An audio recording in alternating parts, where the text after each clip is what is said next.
好啦，我哋經過咧1個禮拜嘅體驗之後咧，我哋聽日咧就翻到香港啦。我開始有少少唔捨得啦。又唔好想落船啦，但係到香港喎，好方便喎，仲要喺海運碼頭喎。係啊，好正啊！因為隻船嘅 size 嘅問題咧，咁所以咧佢就可以停到喺海運，好難得啊。係因為7萬零噸就可以泊到海運啦。成個船咧，今日船身又好啦，內籠又好啦，都係充滿懷舊嘅味道㗎。雖然佢係1995年船啦，咁但係佢保養得幾好嘅。咁佢個裝修咧係懷舊，但係咧用起上嚟咧又唔會覺得佢話好殘或者好污糟啊、好舊咁樣嘅。哇！保養方面我真係值得讚歎啊！真係保留得非常之細緻同埋非常之好。例如啊，譬如啲沖涼房咧，我啲房裏咧，哇！啲水力好舊喎，因為啲舊船咧之前都坐過啦，都係爭啲嘅沖涼房。係可能唔係好夠力或者去水唔係好夠，有個佢就完全冇呢個問題啊。係個水灘咁樣嘅。咁咧佢個 lift 入邊咧嗰塊玻璃其實都超乾淨、超透明嘅。咁所以我就諗緊啊，究竟係前身用得好啊，定係佢今次換咗啦咁樣？佢清潔員工真係好勤力啊！當然啦，都有一啲地方咧係睇到佢舊嘅，例如係嗰個 lift 啦，會閂門開門咧係會緩慢嘅，咁但係唔影響你嘅進度嘅。唔緊要嘅，搭 lift 都係一個節目嚟嘅，冇急喺遊輪上真係冇急。同埋我自己個人咧都幾中意舊船咧，佢嗰種裝修啊好 elegant 嘅，咁就睇下你自己中意邊種啦。慢慢咯 ，modern 有 modern 嘅型格咯，咁但係咧舊船咧好多嘢都係實木啊，有少少雲石感覺嗰種嘅裝修啦，咁我覺得影相都幾靚嘅。係，咁啊船上面咧佢其實基本嘅設施都有嘅，例如泳池啦、集市啦、桑拿啦，有濕蒸乾蒸都有嘅。健身室啦，咁不過泳池咧因為冇開啦，同集市，所以我試唔到俾大家睇啦。係啊，因為我哋嗰個行程嘅問題咧都比較凍啲咧，咁可能佢去啲東南亞啲嘅地方先至開翻。係，但我見到集市嘅數目係比一般船多喎。都算多，係啊，我見到有6、7個啊。係啦，或者試過嘅朋友咧喺樓下留言話俾我聽，覺得即係有人試過咧和平船，有睇呢個 channel 咧，就記得留言話俾你聽啦。咁另外咧，我覺得呢個船咧，成個船嘅氣氛超正。即係點解我哋有少少唔捨得落船咧？因為咧嗰啲乘客咧都超級熱情啊，同埋佢哋咧係好中意同你傾偈㗎。同埋經過1個禮拜之後咧，有啲人開始熟絡咗啊，即係見到未？見過呢個先生又，我會打下招呼同佢傾下偈啊。雖然佢講日文啊，佢完全唔理識唔識日文，係就咁同你咁講。不停同你講日文，跟住之後其實我哋都聽唔明嘅有啲，不過咧感受咗一種好溫暖嘅感覺，動作搭救。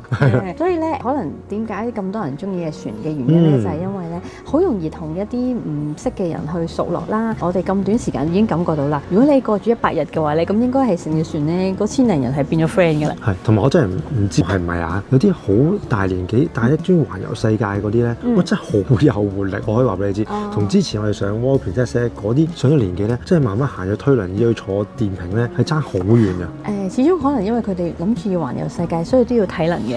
咁比較咧係可能好學啦、好奇啦、好活躍啦、好中意識朋友啦，即係好多呢啲元素嘅人咧，都會集合咗喺呢一度。頭先教咗個魔術班啦，表演完之後教咗一個小魔術啦。哇！啲老人家好想學，捉住我問，點做點做，又教咗一次，做咗點做點做，搞一次又拍埋 video 又翻埋相，好用心。我諗住係啲後生啲中意睇，好多老人家嚟睇喎，全院滿座。佢有滿滿嘅滿足感。係，我都係有啲驚訝。好懷念，同埋佢哋話好可惜嚇，你就走咁樣，好唔捨得佢。哇！有冇第2場 show？ 即係有機會喺度留喺度做多2、3場都仲得。係啊。咁沿路咧表演完之後咧，佢哋認得我哋咧，都不停咁同我哋打招呼，所以咧係好有熱情嘅一個船咁樣咯。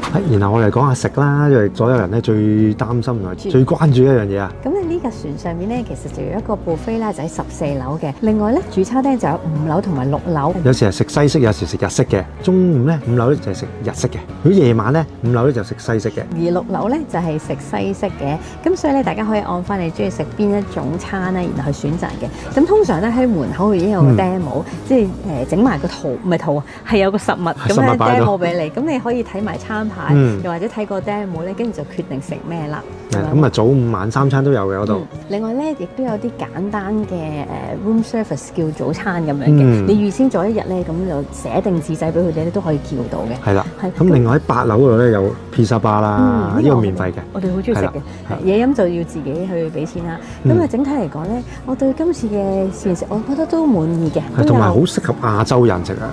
係啊係啊係，始終咧你知咁多日啦，或者咁多個 dish 唔會每一樣都係啱你食噶嘛。咁但係咧整體嚟講，譬如我覺得佢啲沙律超 fresh 啦，係啦，啲味道就好清淡，即係好舒服，好似屋企媽媽煮餸嗰種感覺咧。唔會哇，即係米芝蓮嘅，但係咧你食落去又覺得好似日日食都可以咁樣嘅感覺咯。佢生果新鮮，因為可能喺日本出發啦，咁啲生果新鮮㗎。但之後去到其他世界各地我就唔清楚啦。食嗰啲咩生果咧，即係例如西瓜啊、橙嗰啲，哇，一流超甜啊！係啦，咁所以咧我哋都覺得都 OK。咁但係佢唔係話超多選擇，即係可能有幾款俾你啦。咁但係每日咧嗰幾款咧都有少少變化咁樣。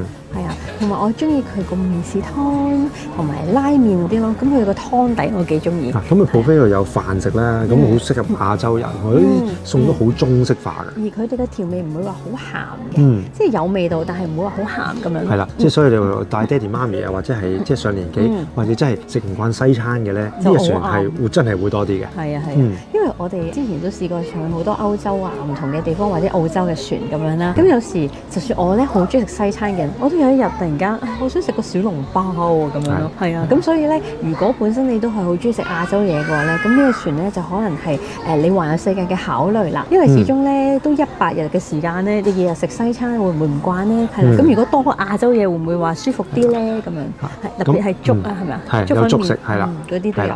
咁粥又可以落啲紫菜啦，嗰啲幾好食嘅，係啦。咁同埋咧，佢嘅西餐咧，哇，即係比我想象中出色好多喎。係啊，佢嘅沙律好 fresh 啦，即係都叫幾新鮮啦。同埋我中意佢嗰種調味啊，唔會話好濃味咁樣咯。同埋佢啲擺台好細緻啦，即係嗱頭先啱我哋都去完澳洲啦，坐完另外一隻船啦。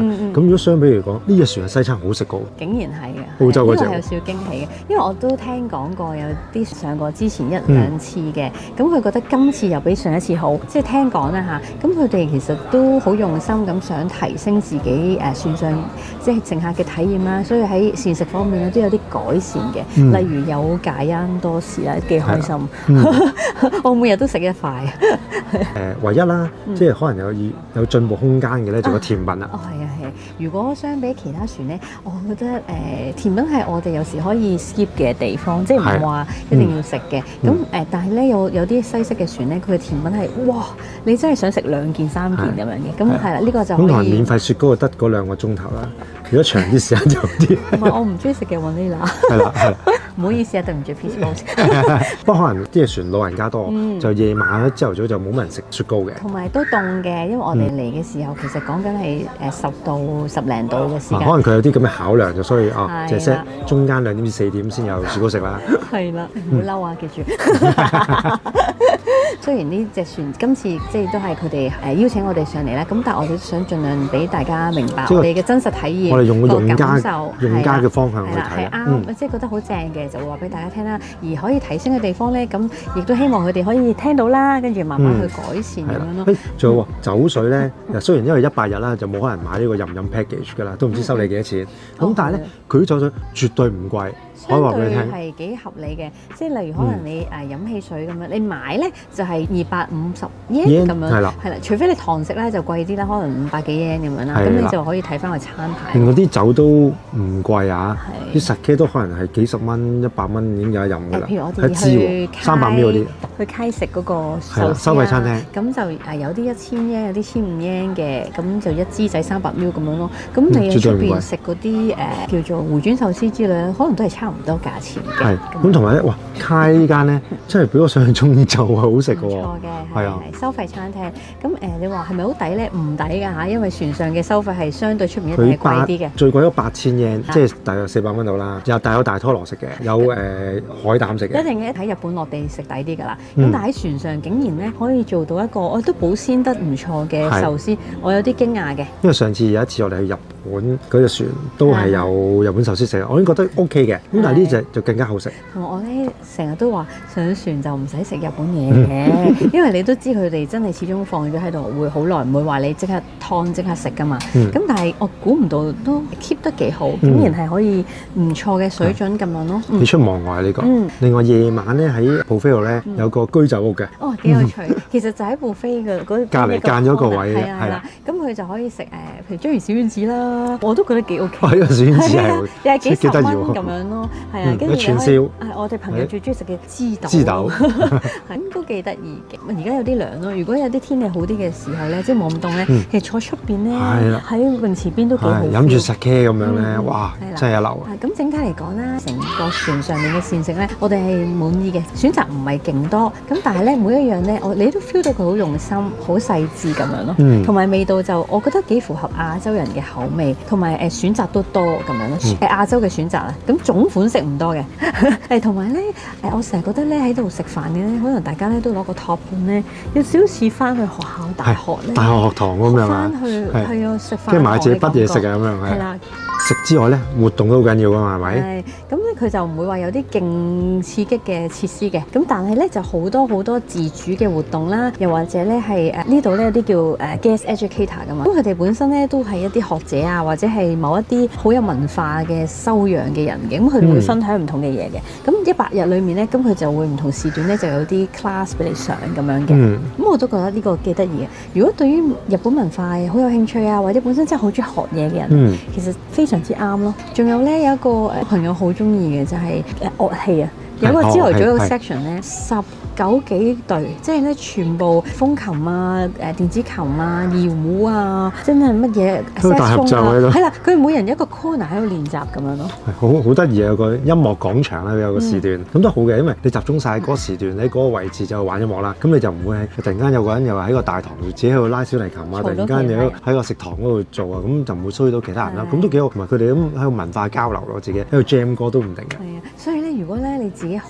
中意表演嗰啲人咧，其實呢個船就會幾啱你嘅，因為咧你係真係可以揾到你個舞台咁樣咯。係啊，你中意玩音樂，帶個吉他上嚟同你一齊彈得㗎啦。佢哋有個叫自主計劃啦，咁自主計劃就係你可以去 apply 唔同嘅時段去搞你嘅 class，表演。呢個就係又係翻去讀書時期嘅感覺啊。冇錯。咁我覺得咧，其實年紀大啦，咁雖然係年齡上大，但係心態其實唔大㗎嘛。咁你可以用翻一種叫做分享嘅心去交流咧，咁我覺得都幾有趣。我將你學咗嘅嘢又分享俾人哋，咁我又覺得幾得意喎。同埋呢啲船嘅姐姐哥哥們咧，其實真係好活潑啊！佢有啲咧70幾歲咧，佢心態仲後生過我哋咁樣咧，有時我覺得好正，好欣賞。同埋冇語言限制㗎，即係你有冇覺得佢日文我唔識日文，咁我講點明咧？身體語言補救翻，係完全佢哋明我講咩㗎。同埋我想讚下呢個船咧，其實都好照顧亞洲人。之前有個台灣嘅乘客都分享過咧，咁因為佢哋英文唔係咁好啦，咁如果去外國船嘅話咧，咁佢哋覺得溝通上有困難啦，咁食嗰度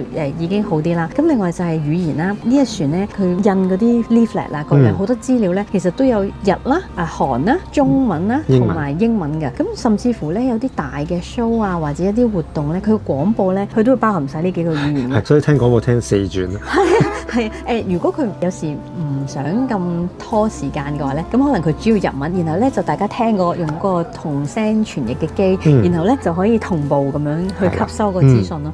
我覺得呢個好正啊！即係如果係語言上有困難嘅話咧，咁其實亞洲人真係好啱。即係可能識少少，但係你驚啲英文溝通唔到咧，呢個船係絕對唔會嘅。咁你就算係你聽唔明咧，唔緊要喎，因為你周邊咧可能咧好多台灣人啊，或者香港咧嚟緊會上船啦。咁你揾個 friend 去問下，可能香港人都有成100人上船。係啊，所以我哋估唔到咁多。可能個感覺上咧，大家會親切少少咁樣咯。因為我開頭有個諗法就係會唔會係外國船可能會好玩啲啊，又或者外國船感覺國際化啲啊。咁但係原來上到嚟啦，發現嗰種 family 嘅感覺或者熟口熟面嘅感覺都唔錯咁樣。佢都有好多外籍嘅老師喺度教你啲外語嘅，嗰啲 class 可以上嘅。嗰啲節目啦，佢夜晚咧係冇一啲大型嘅 show，之後可能佢有我唔知啦。咁但係而家目前咧好多時間都係你自己安排，譬如可能你參加啲 workshop 啊，或者同啲朋友去酒吧唱下 K 啊。酒吧就會有啲 live music 嘅，大台就冇表演㗎啦。係啦，甚至乎我見有人打牌嘅。我覺得呢一個咧就係佢哋唔同嘅地方咯。咁反而係俾好多時間去交流。咁有打牌實。係啊，勁多人啊嗰度。講下呢隻船咁適合啲咩朋友去啦？我覺得首先第一樣咧就係可能你本身咧好中意 social 嘅，即係可能你需要識朋友咧，咁呢個係好多機會嘅，因為咧好多唔同嘅活動啦，又或者係你要破冰咁樣嗰啲遊戲咧，咁就會令到你可以好容易識到新朋友啦。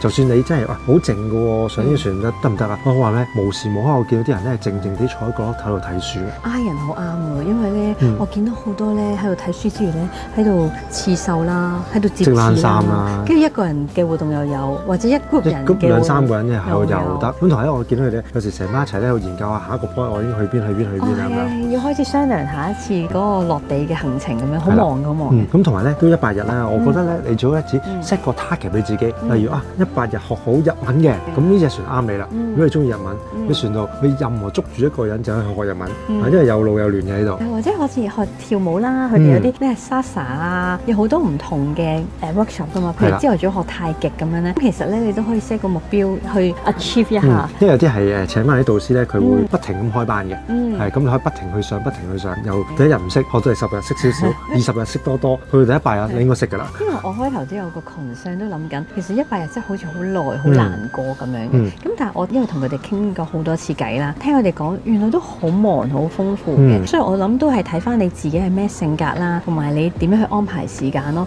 即係如果你係都唔中意安排嘅，或者你自己可能都係中意一個人嘅，咁可能會覺得時間難過啲嘅。係，但係如果你中意 social 啊，或者你都中意參加下啲 workshop 咧，其實係唔夠時間玩，因為佢有時有 overlap 咗添嘅。我100日識100個新朋友咁樣。係啊。咁呢個唔止100個，1900幾人。俾大家參考下啦，因為始終咧我哋嘅時間短啦個體驗，咁係未能夠完全咁話俾大家聽個船上嘅嘢嘅。咁但係咧我哋都有好多唔同嘅訪問或者傾偈啊嘅經驗咧，咁都見到好多重複嘅 repeater 嘅，佢玩完又玩，咁啊都好正嘅。咁睇下你啱唔啱呢一種 style 啦。如果你真係或者想諮詢多啲唔同嘅行程嗰樣嘢咧，咁佢都有啲香港有會說明會嘅，咁你到時報名你去聽咯，係啦。正如你成日所講嘅説話啦，係啦，沒有最好嘅遊輪，只有最適合你嘅。係啦，咁大家就按翻你嘅需要去選擇啦。而我哋咧拍片咧，其實都係想呈現好多唔同嘅遊輪上面嘅生活或者活動啦，等你哋去感受一下，即係 preview 下啊呢種 style 啱啱你自己嘅，然後按翻你嘅需要去做選擇啦。冇錯，咁好啦，咁啊今集就差唔多啦。希望大家喜歡我哋嘅分享，記得訂閱讚好。同埋分享俾中意玩遊輪同埋環遊世界嘅朋友啦。咁我哋下集再見啦，拜拜。